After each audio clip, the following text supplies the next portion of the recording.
how to make the perfect sourdough loaf. So you're going to want to start with 150 grams of sourdough starter, and then you're going to add in 350 grams of water. I did lukewarm water. I've just personally found that better.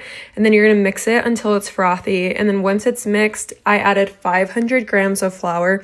I did try to keep my measurements to be exact. And then I added 8 grams of salt. I don't like to knead it with my hands, so I just mixed it with a spatula for a little bit, and then I just got my hands wet, and then I just kneaded it until it needed to be a little bit shaggy, just because the spatula can't do it up to that point.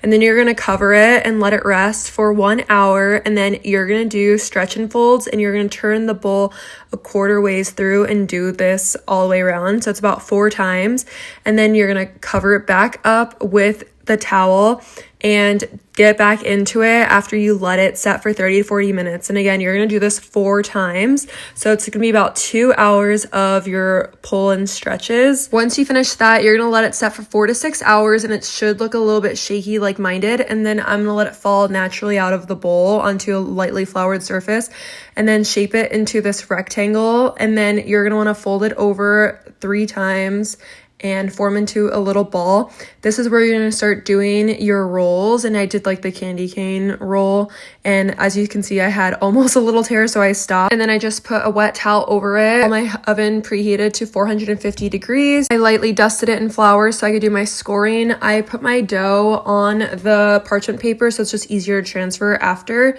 So then I drop it into my Dutch oven, which was preheating in the oven while I was doing all of that, and I put the lid on and let it bake at 450 for 25 minutes. Take the lid off and let it cook for the remaining 25 minutes, and it should look like this.